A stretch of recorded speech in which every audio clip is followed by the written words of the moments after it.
Welcome into Between the Pylons. I'm John Camacho. And this is Jacob Waters. And we are here with the NFC South, the last of the 8 divisions that we have been doing fantasy breakdown / just regular breakdown on for this. I'm still sick, guys. Sorry about that. So I'm a terrible host. It's okay. So I'm going to give the reins right back to you.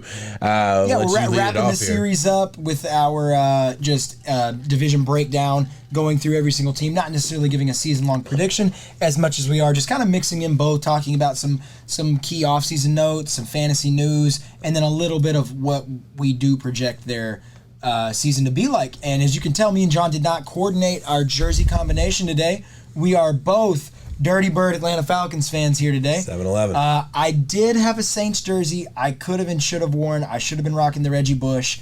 I'm sorry, but the way that I looked at it, Julio Falcons, Julio Tampa Bay Buccaneers, I couldn't go wrong being in that realm. So that's why I repped the Julio. And what I was thinking was Michael Vick, Falcons, and everybody in the NFC South hates dogs. So I mean, that's just true. I mean, that's kind of where I was going with it.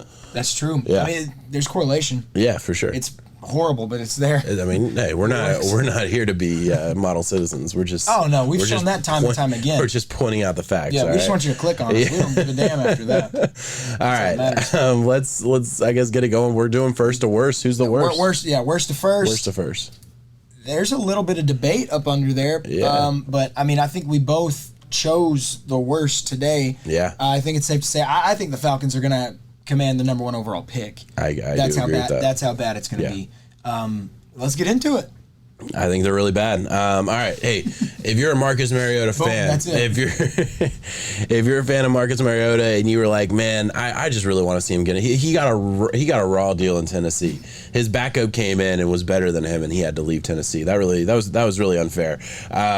Now he gets to go play for Atlanta, and I'm not a Marcus Mariota truther by any means, but like I genuinely feel so bad for him because he did have good moments in Las Vegas where he was the backup, came in, played good there for a minute, and now got the opportunity to start. And I understand, you have the correlation of the head coach coming from Tennessee and all that. But man, I don't see this team around him being nearly good enough for Marcus Mariota to show he's a starting quarterback in the NFL. This feels like a stopgap move for the Falcons, who are in full rebuild.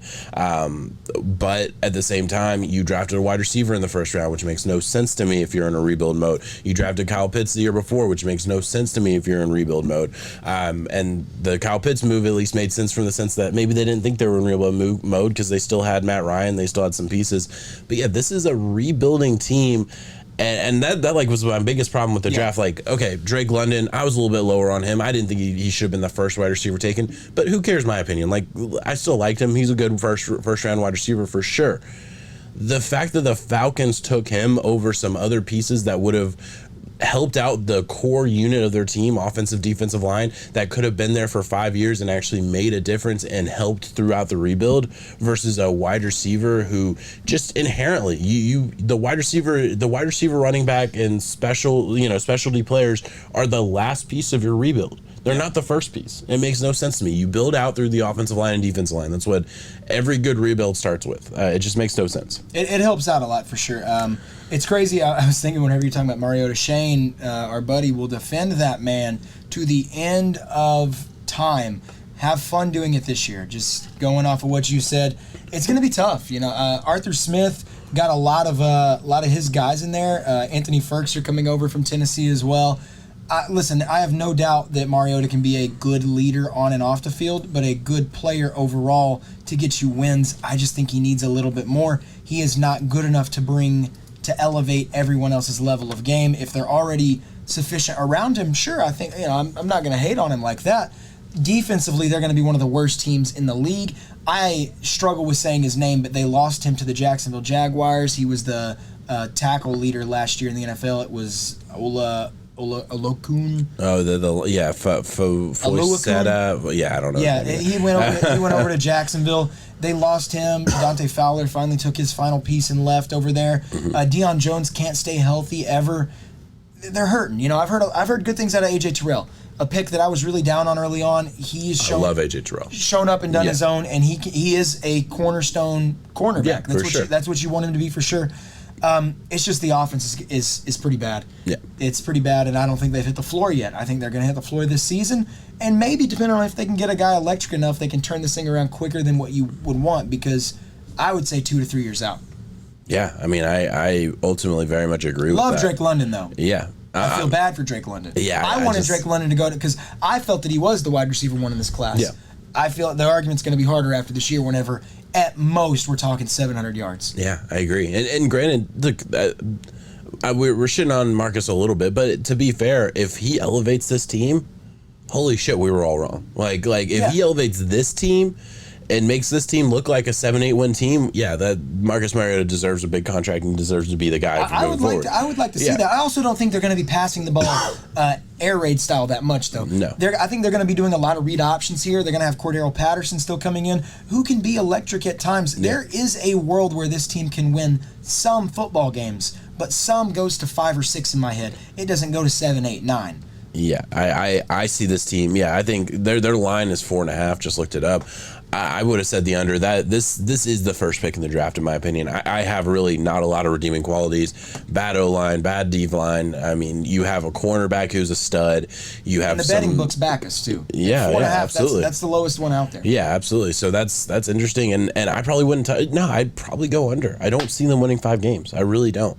I bet on the under last year, and I had to get scared. I thought 7.5 was too many last year, and I ended up winning in the last game. They won 7. It's hard to do 4.5. There's always a weird upset. There's always teams that go, and I don't know with momentum. It's so tough to see what direction. It is, especially too. At 17. It's 17 games, not 16 games. So in a 17 game season, it's very tough to say, oh, you're only going to win 4 of those games. Yes. But yeah, if I had, I wouldn't bet this. But if I had to bet it, I would bet under. I agree with you on that. Anywhere else you want to go? There's really not a lot. There's not a lot to talk about. Kyle Pitts. We didn't talk about him. Yeah, Kyle Pitts, fantasy value. He's going to be the guy. I think that he's already being drafted in that realm. Mm-hmm. The thing that kind of gets me just a little bit is that I think he's being drafted right where he should, but that's, damn, you better get that out of him where you're drafting him. Like, you are putting a lot of eggs in your basket going off of that, and there is a chance where he doesn't hit that just because it's the Atlanta Falcons. Yeah. I had him last year. He ended up being tight end, I think, 4 or 5. He only had 1 touchdown, and that touchdown wasn't even on American soil.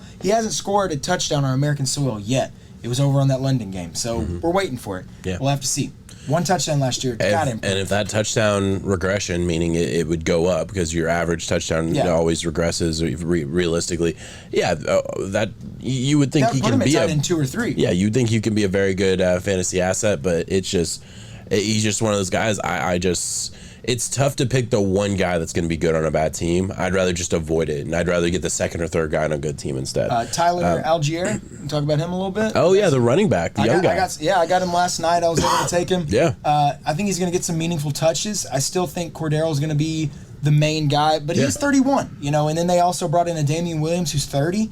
It's an aging backfield, and at the end of the day, you would love to see a young guy take if you're the Falcons, you would love to see a young guy take this. And if you're a rebuilding team, we saw it with James Robinson a couple of years ago with the Jaguars. Yeah, they're going to give you every opportunity to go win that job and go be the guy for the next couple of years. So yeah, I that's a good catch because I was ready to move on. But yeah, I absolutely agree. Tyler Algiere, definitely somebody to know about. All right, we'll move on to, it's got to be Panthers, right? Yeah, Panthers next. Carolina Panthers. Where do you want to start with Carolina? Baker, named number 1. I kind of knew that it was going to happen. There were some voices out there saying that, he was so bad that he wasn't going to get the QB1 job. I'm glad he got the QB1 job. I want him to have a chip on his shoulder. I want him to go to Cleveland, and I want him to beat him week 1. I really do. It's high hopes. It's high expectations. But I will say this. I think that if he is able to do that, it will drastically alter the course of their season. Depending on if they can come out. That first game is that important. I think the first game speaks that much for the overall belief in Baker because, Robbie Anderson straight up came out and said it on Instagram whenever it was the Panthers trading for Baker. He said, no, we don't want him. Yeah. If you have your wide receiver, Robbie Anderson's your wide receiver 2 on that team, coming out and being that vocally against you, ends up Baker goes there, yeah, it matters. I think he has 100%. To prove himself to it. I think he's going to have to show up and be efficient. He's not going to be able to play with reckless abandonment. I love Baker. I feel like he put himself and his name on the line for a team that has been historically bad. They're finally starting to get a little bit of edge to them being good. And when they needed him most, when Baker needed the most, he was hurt, wasn't able to perform, and they just kicked him to the curb. All that bad news came out about Odell talking bad about him, being a bad teammate, blah, blah, blah. I want to see it happen. Yeah, I mean, I couldn't agree more. What's the expectation? I mean, there's really a kind of a good core to this team that we can talk about here. We talked about them last year a lot. Yeah, with DJ Moore, Robbie Anderson, Terrace Marshall coming into second year. I still believe in him.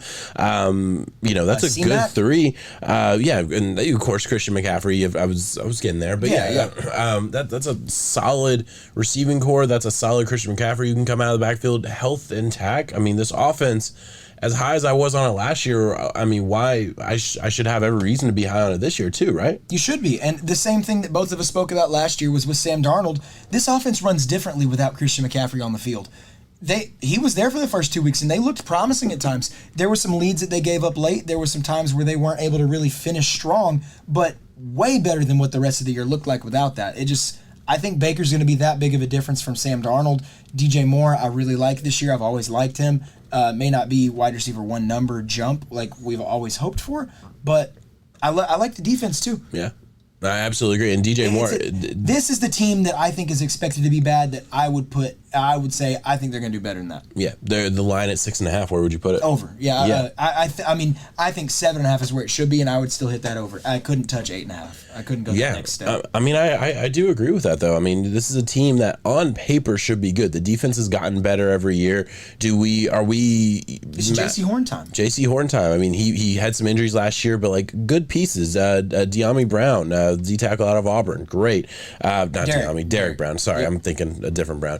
Gross Mato's got to step into his own. Matthew Ioannidis was a big signing. Brian Burns, Jeremy Chin. Look, the defense looks good. You still have Thompson at linebacker. I mean, yeah, this team overall, on paper, I can make an argument for it. The offensive line's an issue, for sure. The offensive line is an issue you worry about. They did get the rookie in, Iguanu, with, I think, the 6th pick. But I have too, but I also heard that he earned the starting job. So I think they were kind of putting him through the fire a little bit. And that's you got to think, if he's having to go against Ioannidis, Burns, Gross, I mean, those are still legit stars. Gross Matos out of it, but those are legit starters that come in. I mean, it's going to be tough. I absolutely agree. I mean, I think this team, this is the team that, like, again, and we said it last year, we were expecting it, and now this year I feel like everyone's down on them because we were wrong last year.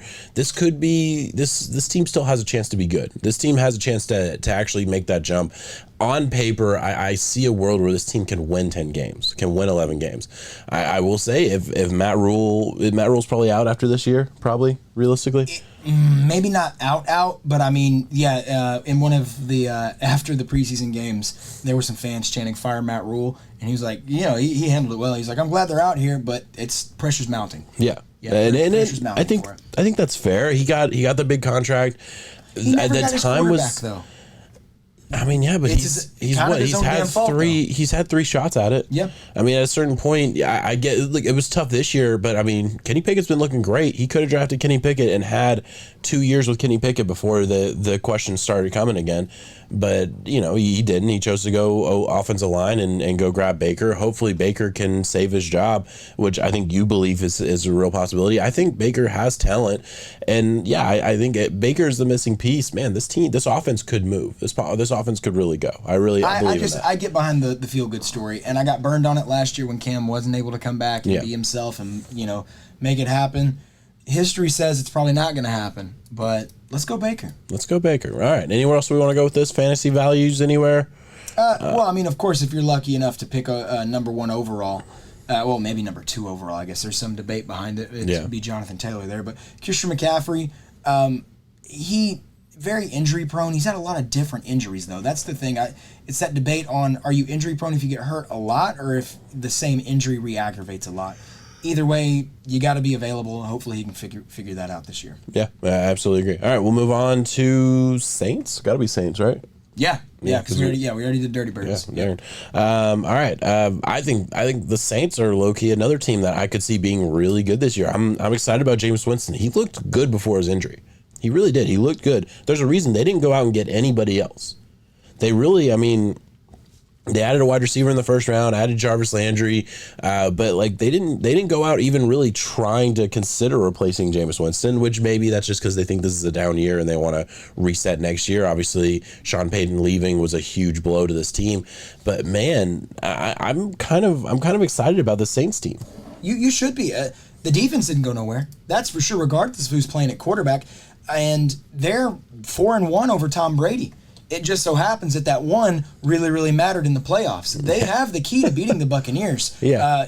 Cam Jordan's come out and said that several times. He's like, he said 5-1. He was wrong. You're 4-1 against him since he's been there. So, I mean, listen, they have a formula to contend with one of the best teams out there. I think they have a formula to somehow be able to make it to the playoffs. I do think the Buccaneers are just an overall better team, few steps ahead. So division-wise, that's out of wrap. But there's no reason they can't beat up on the Panthers and Falcons and make that wild card run at it. Love Jameis. I feel like with Michael Thomas coming back, I'm kind of higher on him than... Listen, I've talked a lot of shit about Michael Thomas in years past. For sure. Slant boy, Yeah. I'm a Carlton Davis lover, so over at Tampa, they have that beef going on. Yeah. But listen, I'm shocked to see everybody so quick to throw him away. We're 2 or 3 years removed from him going in the first round unanimously in every single draft. I know it changes quick, but it's not like we've seen him come out and not be that. We just haven't seen him. So you're not. So I think that's a good place to debate because you're not scared of. So we had the ankle injury for basically 2 years, right? Issues with the coaches is sprinkled in there. We don't really know the full story. That's what I feel like it was. I feel like it was less injury as more as he's pissed off with the coaches. Yeah. Because that took the front seat for a minute there. The hamstring doesn't scare you. He comes out, I think yesterday or the day before, that he has the hamstring injury. Like that doesn't worry you. I'll be honest. I think he's just one of those guys where if he tweaks something, he's done. I mean, I understand where that could scare you, but I'm saying like done by checking out of a practice. Yeah, I think he's shown that before. Yeah, I mean if that's the issue, that's a whole nother can of worms, which I think may fit with some of the off the field issues that we've heard about or at least heard rumors about. That wouldn't shock me if you're right on the money there. But that's why I'm not scared of it. I drafted him. I was able to get him in the 5th round. Yeah, and I'm okay with that. And just to be clear, the 5th round of a keeper league, like that's probably what 6th, 7th round of a normal redraft league. So yeah, that's if not you're bad. able to get him in the 6th or 7th round, go for it. Yeah, I mean, absolutely go for it. It's one of those. I mean, you're playing to win. You're not playing to get 3rd, 4th place, right? So that's one of those moves that like it might blow up in your face, but you might have a legit number 1 wide receiver on your hands, which is really tough to say no to. What's the blow up in your face? Is that he doesn't play? I feel like if he plays, he's got to be good.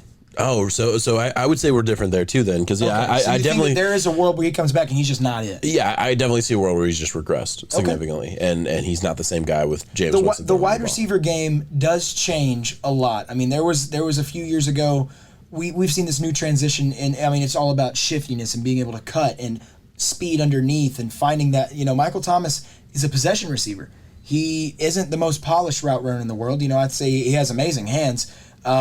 If you go a few years back, Des Bryant was on top of the world. He just so happened to be caught up in the middle of this wide receiver upheaval to where big possession guys just got phased out of the game. Being out for 2 years, he could have a little bit of trouble coming back to it. I mean, if I would rather have Chris Olave, I'll say that, just based on a value aspect. But I think Michael Thomas, if he can get back to where he was, I'm set. And there's nothing wrong. I 100% see a world where you're absolutely right. Like, I'm not like sitting here like pounding the table that there's no way Michael Thomas will be good. I lean towards more cautious take there, but yeah, I 100% get the thought process. Oh my God. That defense is scary. They've hit on a lot of like young guys sprinkled in with some old veterans. It's a really, really cool combo. You have Yamada, Jordan, Tuttle, Davenport, Davis. They signed Honey Badger. Gets to go play in his hometown. I mean, I'm sure. I thought it was he's a little bit past his prime, but Madden says otherwise. All the other, he was shocked. He's a top 5 rated safety in the game. They're usually pretty harsh. Marcus May, underrated signing there. Yeah. Love Marcus May. You lose, I think Marcus Williams went to Browns or something. I have to look that up. So Marcus Williams went to the Ravens. He's my favorite. And then, he's your favorite. The Vikings fan loves Marcus Williams. Yeah. And then Marcus May comes from the Jets. So it kind of fixed the problem. It's interesting. I wonder how how much Williams got versus May. I don't know that answer. Yeah. And then Adebo, their second cornerback, they drafted him last year out of a smaller school, I think. But so a big, long guy who's really outperformed last year and solidified himself as a number 2 corner there. This is a team, again, another team where it's kind of interesting in the NFL where we have a handful of teams. I know we just talked about Washington, on another video where it's like, Washington Giants, those teams where it's like, yeah, man, there's just not enough on paper to really get me excited. And then we're talking about the Carolina Panthers and the Saints here, where it's like, man, there kind of is enough on paper for me to make a projection of, this team could be really good. This team could be surprising. Like, there's enough here. And granted, it's not the finished product. There's not a ton of hype behind them, but there's enough for me to say, hey, this is a team that could surprise you. Yeah, I mean, there's no reason to say that you look at the 49ers versus the Saints. Yeah, they have just as many quarterback questions. I think 49ers competitor Saints should be in that same. Maybe just a tick down, but I mean, we haven't seen Trey Lance yet. Yeah. We trust their system. I think we trust their coach more, and maybe that's where they get the edge. Mm-hmm. But looking at it overall, Kamara, you got to love that. I want to pick your brain about that in fantasy in just a minute, but Jameis was playing good football. He said he had the vision thing fixed. A lot of people picked at him for that. Jameis Winston can win you games. Yeah, he's efficient elite at pushing the ball down the field. Yeah, sometimes he'll just go to the other team. Yeah, he can lose you games too, but he'll win you some games. Who cares? Kamara, though, are you afraid of the suspension? No, I think enough's come out to where I think he is a number 1 running back. I think he's a guy who has always been incredibly efficient, and now, I mean, there's really, who else is on that team? Mark Ingram is back, I guess. I didn't even realize that. It'd be Mark Ingram or Tony Jones, who backup running back who I liked, got hurt last year. I could see him, fitting in there somewhere. But I think it's Alvin Kamara's team from a rushing perspective, and I don't think the suspension's coming down this year, and that's a whole legal side that we have to wait and see how that plays out. But it seems to me like they're gonna wait. They're gonna let this process go through and let him play this year. It's scary though. Yeah. Because we talked about moves that can win you a league. Man, that's borderline scary because I can afford a Michael Thomas if we're in a standard redraft and he goes in the 6th or 7th.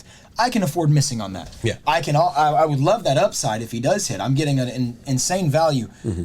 You're going to be struggling if you take Kamara early and just shit hits the fan. 6-game suspension at week 13, out for the year. Yeah.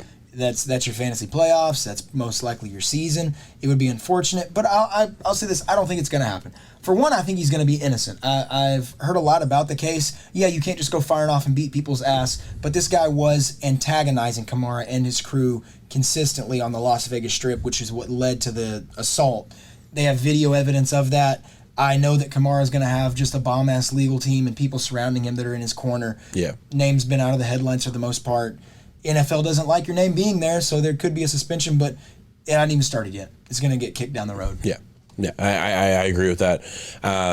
Where in a standard redraft, if there's no legal issue, what running back you taking him at? Running back 3? I would put no. So I would go Jonathan Taylor, Christian McCaffrey. I'm very, very weird on I love Dalvin Cook this year. I think that's perfectly fair. And then Dalvin, Kamara. and then Kamara, so 4. Yeah. So just to throw some names out there that take you him would, above Eck. You take him above Eck, Derrick Henry. I probably wouldn't take him above Derrick Henry. I'd probably take him above Eck, but I wouldn't. That makes me feel good. Yeah. I'm a little hesitant on the maybe less about the injury for Derrick, but more about the offense. The wide receivers not being able to help push him. Yeah, I get that. I'd still probably bet on Derrick Henry, and that's a close one. I definitely think I'd sit there and think about it. But yeah, that's probably where I'd be at too. I don't think there's anybody else like clear cut number 1. Najee, I don't think we would put in that range yet. Not yet. All right. Javonte, no. All right, anyway, we'll move on. This is a division where we saved the best for last in the Buccaneers, but like, if there's an upheaval in this division and a different team wins the division, are you shocked? I don't think I am. Man. I would be shocked because it's Brady. Okay. Like that's the only reason that I would be shocked is just because of the leadership and his ability to elevate everybody. It's bar none. It's what makes him the GOAT. Now, they got hurt at the wrong time last year, though. Yeah. And their depth was a major issue. Brady wasn't able to do it at that point. They're just elevating practice squad guys, going off and trying to get this guy to come in week in, week out. It wasn't able to work, They need to stay healthy. They need to if they're going to get banged up, God, let a few of those guys miss early because that's what led to their demise in the playoffs. Yeah. It did take a killer Rams comeback. No, it was almost Brady coming back in that one, wasn't it? Well, so it would have been a killer's Rams defeat. I mean, because they had multiple fumbles and stuff. It was Cam Akers fumbled Brady and Cup fumbled. Yeah, it would not have been. It would have gone down in history. The wording there. Yeah, it would not have been a great Brady comeback. It would have been a great implosion from the Rams. The winners write the history books, exactly. ladies and gentlemen. I think Brady's not skipping a beat though. Yeah, okay. So he's whooped Father Time's ass over and over. I think he's got it. He's undefeated against Father Time. But all right, so Tom Brady, the whole thing with him leaving camp for a while, I thought it was being way overblown. I thought it was legitimately like my assumption was, oh, he just doesn't want to do training camp.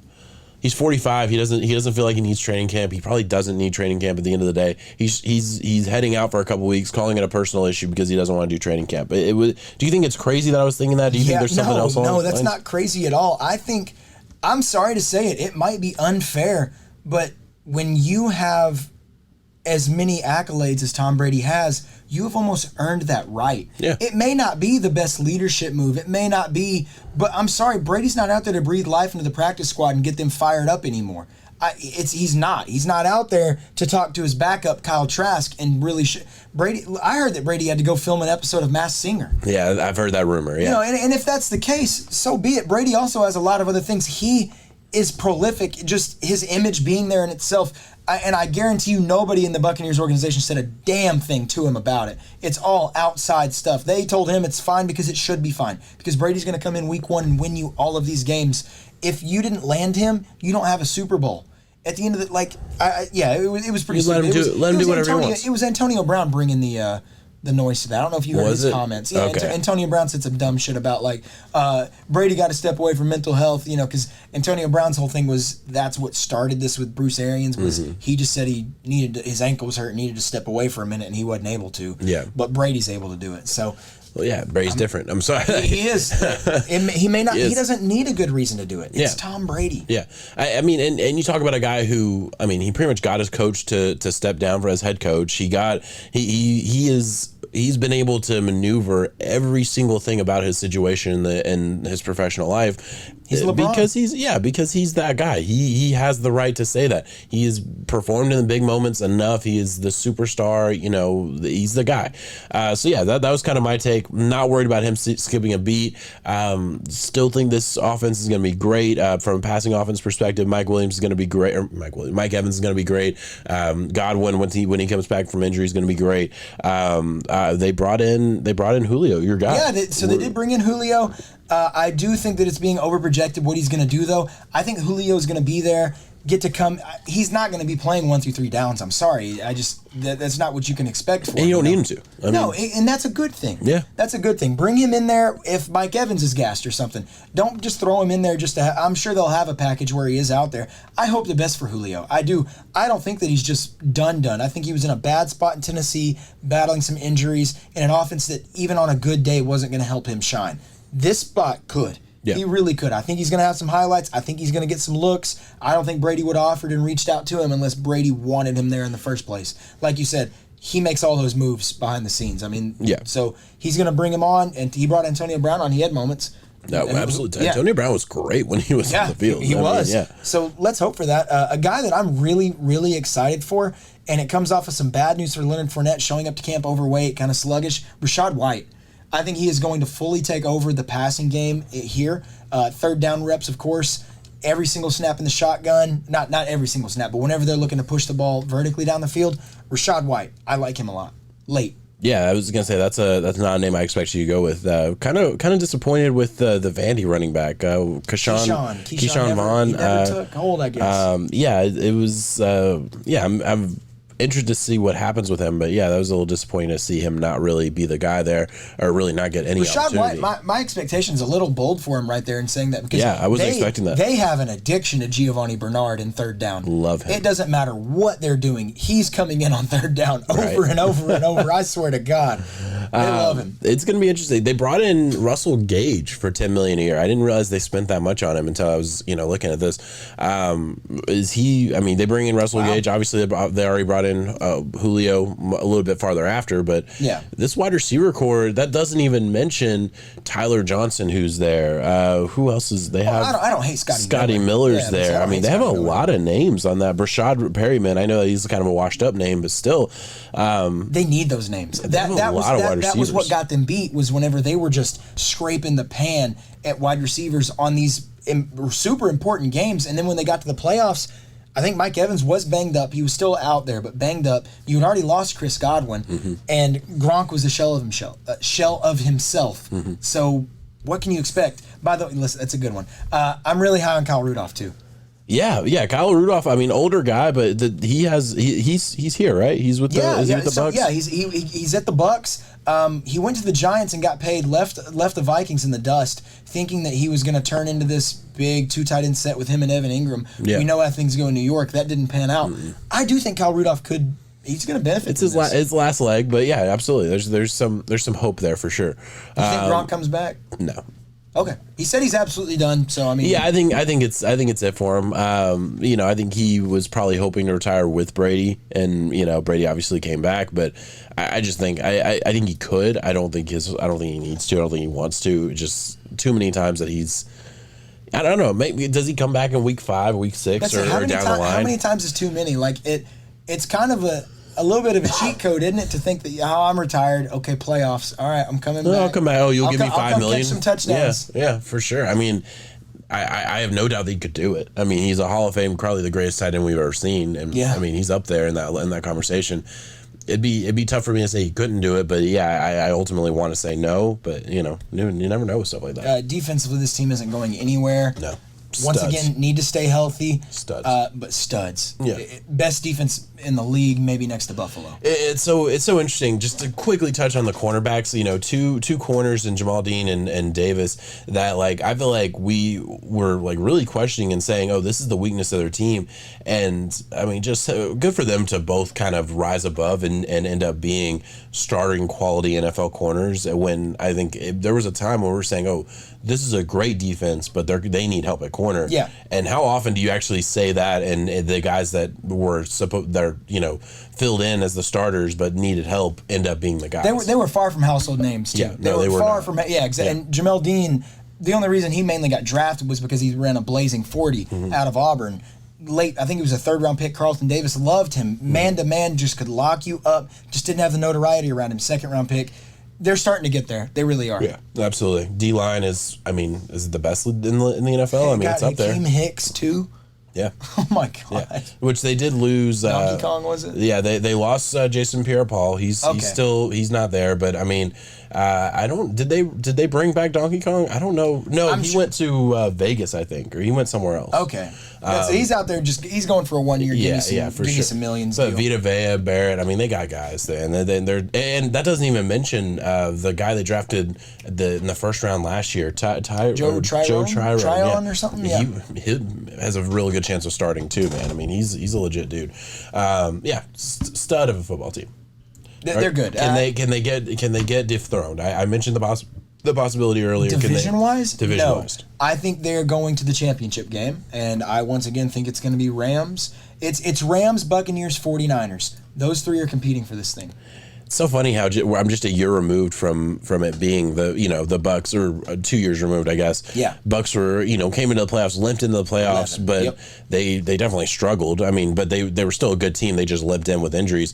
It's crazy how I'm internally lower than I should be almost on this team, because there's no reason this team can't be great. And even with shit hitting the fan last year, they still made it as far as they could. Yeah. And a healthy team, they're giving the Rams a lot more for their money. For sure. Yeah, that's why I think am I missing one in the NFC overall, since we're almost wrapping this whole thing up? Rams, Bucks, 49ers. Cowboys, Eagles have a chance to. One of those teams could rise above and end up being a real contender. I'm not putting the Packers in there. It's kind of bold. Yeah, see, I probably would still put the Packers in there as a team, but I am opening it up. I think if you're really saying, that's why I think it's the 3. You have the 3 that are set, and then you have the field. Yeah, to me, to me, it's still Rams 49ers is like the top two teams, though. Yeah. And then if I'm opening it up, I probably would say Bucks, Packers, and okay, I put the Bucks up there. You're putting that, but yeah, I think we're slightly off on tiers, Yeah. but I think it's really close. All right, 11.5 wins. I guess you're taking the over. Over. You are. I'd probably bet the under. I know 12 or 13. You know, I see floor at 10. So I mean, if I see ceiling at 14, floor at 10, it's at 11.5. I have my outs take me on the over right there. So I mean that's how I look at it. And I think that's a great way to look at over-unders. I think that's like ultimately like there's a range of outcomes. What seems most likely to me? Like, my where's range your of majority outcomes. sit? Yeah. My range of outcomes probably stops at 13. Okay, and I would say 12. I really like, but if I'm saying I do think they can win 12, that's just one game they have to lose. I'll also say this though: the Buccaneers might be okay not putting their just primed best A+ effort 17 straight weeks, getting there with 9 or 10, and then being ready to let Godwin, miss an extra 2 weeks that he probably could have played if they needed him, but they didn't need him. Exactly. Let all these guys, if there's any kind of nicks and bruises in midseason, like sit them, let them relax, or let them really recover and not relax, and be ready for a real playoff Super Bowl push. And that could speak heavy for him because they saw it happen last year, and Brady's smart enough to know. Yeah, for sure. All right, I guess we'll end it right there. Thank you so much for watching. Check back next week. I think we're going to do NFC prop bets before the season starts, and we'll get it It's going. week 1 time. Yeah, buddy. Peace. 7.